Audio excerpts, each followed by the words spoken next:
ఈరోజు ఈ మాటలు వింటున్న సహోదరి సహోదరులు అడుగుతున్నాను, బయటకు నువ్వు కనిపిస్తున్నంత నిజమైన ఆత్మీయుడు అయినా ఆత్మీయురాలువేనా ఒకసారి ఆలోచించు.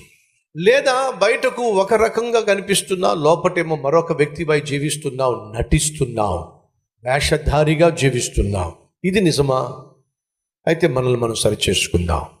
ఏ పాపిష్టి చెద మనలో ప్రవేశించిందో, అది నేత్రాశ కావచ్చు, శరీర ఆశ కావచ్చు, జీవపు డంబము కావచ్చు.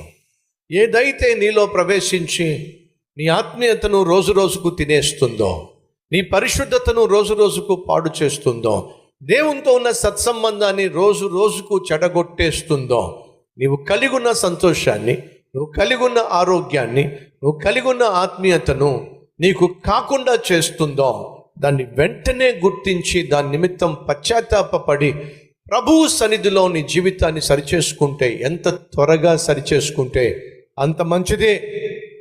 అంతిమ నిష్ఠూరం కంటే ఆది నిష్ఠూరమే మేలట. అంతా కాలిపోయిన తర్వాత అప్పుడు ఆకులు పట్టుకోవడం కంటే, సైతాను నీ జీవితంలో పొగ పెడుతున్నప్పుడే, ఎక్కడ పొగొస్తుందో, ఎక్కడ పాపానికి చోటుందో, ఎక్కడ పడిపోవడానికి ఆస్కారం ఉందో, ఎక్కడ నువ్వు జారిపోతున్నావో అక్కడ నీ జీవితాన్ని సరిచేసుకోకపోతే సహోదరి సహోదరులు ఎంతటి ఘోరమైన నీ జీవితంలో చోటు చేసుకుంటుంది. ఈ సామెతలు రాసిన వ్యక్తి ఎవరో తెలుసా? చెప్పండి, ఎవరో? సొలొమోను. ఏమంటున్నాడు? జార స్త్రీ జోలికి వెళ్ళొద్దు, ఆమె మాటలు చాలా నున్నగా ఉంటాయి. 3 విషయాలు తను మాట్లాడుతున్నాడు. మాటలు నునుపు, మార్గము నరకం, మనస్సు నాశనం. తన మాటలు నున్నగా ఉంటాయి, తన మార్గం నరకానికి తీసుకెళ్తుంది, తన మనస్సేమో నీ జీవితాన్ని నాశనం చేసేస్తుంది. కాబట్టి భక్తుడైనటువంటి సొలొమోను అంటున్నాడు, నీ జీవితాన్ని నాశనం చేసేటటువంటి నున్నని మాటల చేత లౌజీగా మాట్లాడడం. కొంతమంది మాట్లాడుతూ ఉంటే ఎంత లౌజీగా ఉంటుందో, ఎంత ఆకర్షణీయంగా ఉంటుందో. అబ్బాయిలు కావచ్చు, అమ్మాయిలు కావచ్చు. జార స్త్రీ అన్నంత మాత్రాన ఇది కేవలం స్త్రీకి సంబంధించినటువంటి వర్తమానం అనుకోకండి సుమా. కొంతమంది అబ్బాయిలు ఎంత తీయగా మాట్లాడతారో వింటున్నావా? జాగ్రత్తగా విను. చూసారు ఎంత చక్కగా నవ్వారో వాళ్ళు? అంటే అర్థం ఏమిటి? మా ఆయన పక్కన కూర్చుంటే ఖచ్చితంగా పొడిచేదాన్ని నేను. ఇప్పుడు భార్య పక్క నుండి నేను వాక్య పరిచర్య చేస్తున్నప్పుడు భర్త గురించి మాట్లాడుతుంటే భార్య కుదురుగా ఉంటుందా? ఇదే పని. ఎస్. ఒకవేళ నేను భార్య గురించి దేవుని యొక్క వాక్యం ద్వారా, అమ్మ నీ భర్తను నువ్వు పట్టించుకోవట్లేదు, లెక్క చేయట్లేదు, ఇష్టం వచ్చినట్టుగా ప్రవర్తిస్తున్నావు, ఇంటికి వెళ్తే చాలు అరిచేస్తున్నావు, కేకలు వేసేస్తున్నావు, ఇల్లు పీకేసి పందిరేసేస్తున్నావు, నీ భర్త అంటే నీకు విలువ లేదా అని అన్నాను అనుకో, భర్త కుదురుగా ఉంటాడా? ఇలా అంటాడు. విను, అర్థమైందిగా? సో మీరు మందిరంలో భార్యాభర్త పక్కన కూర్చొని ఇల్లు అనుకుంటూ వాక్యం వింటారో చెప్పండి? ఛాన్సే లేదు. భర్తగా కుదురుగా కూర్చోవాలి, భార్యగా కుదురుగా కూర్చోవాలి. దేవుడు మాట్లాడుతున్నప్పుడు సరిచేసుకోవడానికి ఒక అవకాశం దొరుకుతుంది. ఎందుకు మనం ప్రశాంతంగా మందిరంలోకి వచ్చి ప్రశాంతంగా బయటికి వెళ్ళగలుగుతున్నాం? ఓ సరిహద్దు ఉంది కాబట్టి. ఎందుకని కల్వరి టెంపుల్లో ఉన్నటువంటి సేవలో అబ్బాయి అమ్మాయిని చూసి మాట్లాడడం కానీ, అమ్మాయి అబ్బాయిని చూసి మాట్లాడడం కానీ అస్సలు కుదరదు. కారణం ఏమిటి? ఒక సరిహద్దు ఏర్పాటు చేసుకుందాం. సిబిఐలో పనిచేసినటువంటి ఒక ఆత్మీయుడు మన మందిరానికి వచ్చాడు. అతని కళ్ళు ఎప్పుడు కూడా పరీక్షించే విధంగా ఉంటాయి.